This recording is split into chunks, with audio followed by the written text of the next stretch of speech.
Guys আমি এই যে ভিডিওর মধ্যে কই যে সৌদি আরব কেউ আয়েন না, সৌদি আরব কেউ আসবেন না, কিন্তু দেখেন তারপরেও এই নতুন নতুন লোক হুম্মানে আইতেছে। এই যে দেখেন আজকে আরেকজন আইলো। কি অবস্থা, কেমন আছো?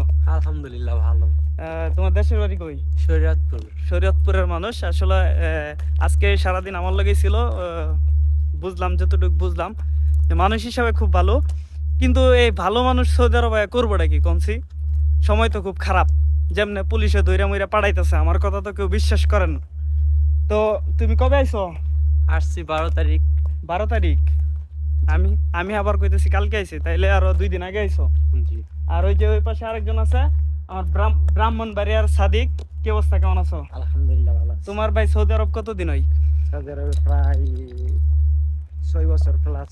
মা গো, 6 বছর প্লাস হয়ে গেছে। এতদিন কেমনে থাকছো? না তোমার না পুলিশ না ধরে না পাঠায় নাই? সরি সরি, 5 বছর প্লাস।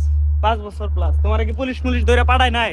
পুলিশে তো প্রায় পুলিশ সিআইডি অনেকবারই ধরছে, কিন্তু আকামা চেক করে আবার ছাইড়া দিছে। আচ্ছা, যাই হোক।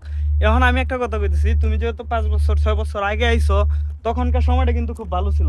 তোমরা টাকা পয়সা ইনকাম করতে পারছো। ওই সময় অনেক অনেক ভালো ছিল। এখন তো বর্তমানে ওই সময়ের দিকটা হিসাব করলে এখন 50%-ও নাই। 50%ও নাই। আচ্ছা, একটা কথা, এই যে দেখো, এই যে নতুন মানুষ সৌদি আরবে আইছে, কি করতে পারবো কও? 5 বছরে কি 6 বছরে কি করতে পারবো? 5-6 বছরে তো আমার তো মনে হয় না যে 4-5 লাখ টাকা যে খরচা করে আইছে, 4-5 বছরে এডি উড়াইতে কষ্ট হয়ে যাবো। তাও আবার আইছে আমার মতো ফ্রি বিষয়। নতুন মানুষ তো ফ্রি বিষয় একদম আওয়াই নিষেধ। সো আচ্ছা, যাই হোক, যেহেতু চলে আসছে, আল্লাহ হয়তো কপালে কি রাখছে এটা তো আর জানি না, হয়তো ভালো কিছু রাখতে পারে। তো তুমি কি কোনো কাজ টাজ পারো? কাজ টাজ পারি, ইলেকট্রিক কাজ। ইলেকট্রিশিয়ান। ইলেকট্রিশিয়ান? তো ইলেকট্রিকের কাজের কিন্তু আবার করতে পারলে কিন্তু বেতন আছে ভালো, কিন্তু নতুন মানুষ ভাষা জানে না, কাজটা কিভাবে করবো এটাই হচ্ছে সবচেয়ে বড় কথা। সো তোমার জন্য দোয়া রইল। তুমি যেহেতু চলে আসছো, সৌদি আরবের দিনগুলো খুব ভালোভাবে কাটাও, ভালো টাকা ইনকাম করো, দোয়া করি।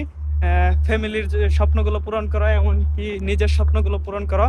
সো সবাই আমার সাদিকের জন্য দোয়া করবেন। তোমার নাম কি? মাহবুব। মাহবুব। সো খুব সুন্দর নাম।